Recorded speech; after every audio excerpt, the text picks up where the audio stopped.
시기부터 대중화된 QR코드. 자전거, 식당 등등 주변에서 쉽게 볼 수 있죠. 그런데 이런 QR코드를 지자체에서 주의하라고 합니다. 파주시에서는 불법 주정차 안내문에 붙어있는 QR코드를, 세종특별자치시에선 일명 큐싱을 주의하라며 공영자전거에 부착된 QR코드를 확인하라는 공지가 있었는데요. 큐싱, 이게 대체 뭘까요? 큐싱은 한마디로 QR코드하고 스미싱에 있는 이 파밍 이런 부분이 같이 결합돼서 큐싱이라는 이 범죄가 발생이 되게 되었는데요. 과거에도 있긴 있었습니다. 근데 과거에 그렇게 많지가 않았어요. 과거에도 큐싱은 있었습니다. 한 남성은 악성 코드가 설치된 것도 모른 채 평소처럼 은행 앱을 실행하자 QR코드가 나타났다는데요. 보안카드를 촬영하라는 안내 메시지가 나왔고 이를 촬영하자 금융정보가 전달돼 돈이 빠져나간 사례였습니다. 그런데 최근 진화한 큐싱 사기가 나타났다고 합니다. 지난달에 집 문 앞에 등기 왔다고 이렇게 붙여져 있는 게 양식이 좀 이상했어요. 밑에 그 집배원 연락처라든가 이름이라든가 여러모로 다 의심스러웠어요. 이런 의심스러운 우편물 도착 안내서를 받았다는 사례는 많았는데요. 겉보기에는 진위 여부를 구별하기 어려웠지만 차이점은 QR코드에 있었습니다. 제가 또 그런 우편물을 좀 많이 받는 사람이라 제 초기였는지 뭐가 이상하다 싶어서 전화했더니 사기였더라고요. 링크 같은 경우는 좀 누르지 마세요라는 여러 가지 공유가 많이 되어 있잖아요. 네. QR코드 같은 경우에는 알려주지도 않았고 많이 심리적으로 좀 덜 불안하다고 해야 되나요? 이 밖에도 QR코드를 이용한 피싱 사례 훨씬 다양했는데요.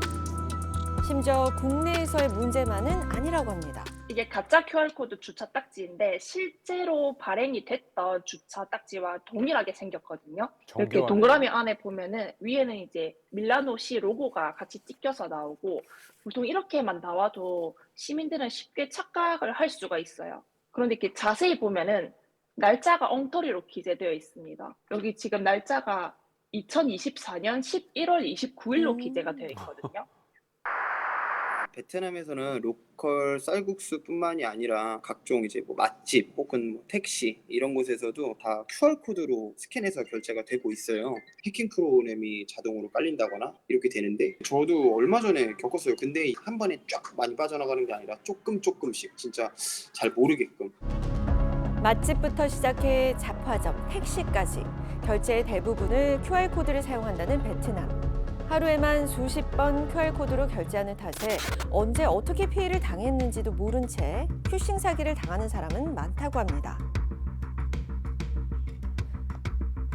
이런 큐싱 사기 왜 당하게 되는 건가요? 이 QR코드는 눈으로 이렇게 보면 이게 정말 이렇게 범죄를 위해서 만들어진 건지 아니면 정상적인 건지 확인할 수가 없는 이런 부분도 많고, 그리고 다른 그 피싱 범죄는 예를 들어서 뭐 화면 같은 거는 가짜의 팝업창에 올라와가지고 클릭하는 거라든가 보이스 피싱도 범인이 얘기하는 걸 듣고서 판단할 수 있는 그런 시간적인 여유가 있지만 QR은 피해자가 QR코드를 스캔함으로써 바로 범죄에 노출이 돼가지고 모든 정보가 해킹당할 수가 있다는 것이 즉각적이죠. 차이점이라고 할 수 있습니다. 이 보이스피싱이라든가 파밍 이런 것은 특정한 타깃층을 대상으로 기망행위를 계속해야 되는데 이 QR코드는 이렇게 갖다만 놓으면 지나가는 사람이 찍으면 벌써 이제 먹잇감이 돼 버리는 것이죠.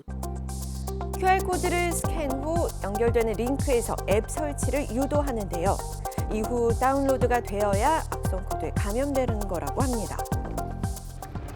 QR코드가 실생활에서 많이 사용되고 있는 만큼 큐싱 사기는 연령을 가리지 않고 많은 사람들을 대상으로 일어날 수 있는데요. 만약 가짜 QR코드에 속아 악성 앱을 설치하게 된다면 어떻게 되는 걸까요?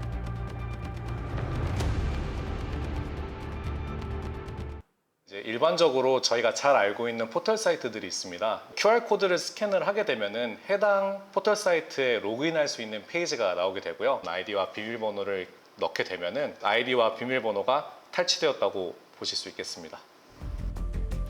여기에 두 개의 포털 사이트 로그인 화면이 있습니다. 이 중 하나는 조작된 화면이라고 하는데 어떤 게 진짜인가요? 이게 이제 피싱 QR을 통해서 들어오게 된 가짜 로그인 사이트고요. 왼쪽이요? 이쪽이 이제 진짜 로그인 사이트입니다. 잘 모르겠네요.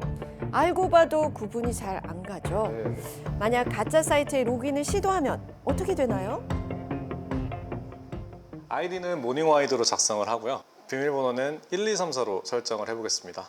그리고 로그인을 누르면 가짜 사이트에 로그인을 하자 사용자의 아이디와 비밀번호가 공격자의 컴퓨터에 표시됩니다. 또 하나의 경우에는 해당 QR코드를 통해서 어플리케이션을 다운로드를 받을 수 있는 페이지로 이동을 하게 됩니다. 실제로 QR을 스캔해보니 악성 앱 설치 화면이 나옵니다. 그런데 앱 실행을 해야지만 문제가 되는 건 아닌가요? 설치하면은 핸드폰에 있는 개인정보가 모두 탈취되게 되고요.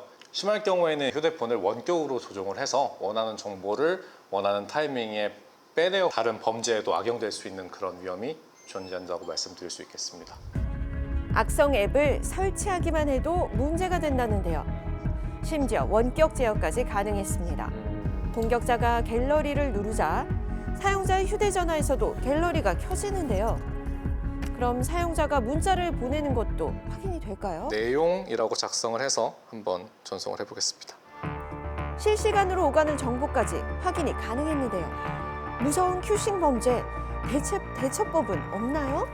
악성 코드에 이제 감염됐다고 생각이 되면 제일 먼저 쉽게 할 수 있는 게 비행기 모드로 전환하는 겁니다. 그럼 데이터가 실제 나가지가 않거든요. 그리고 모바일 기기를 껐다 켰다 하는 것만 하더라도 악성 코드가 삭제되는 경우가 상당히 많이 있기 때문에 정보를 좀 보유하는데 탁월한 이런 방법 중에 하나다 이렇게 볼 수가 있겠습니다. QR코드가 덧붙여져 있다면 의심해야 하는데요. 나타나는 URL과 어플의 출처를 확인하는 것도 큐싱 사기를 당하지 않는 방법이니 잊지 마시기 바랍니다.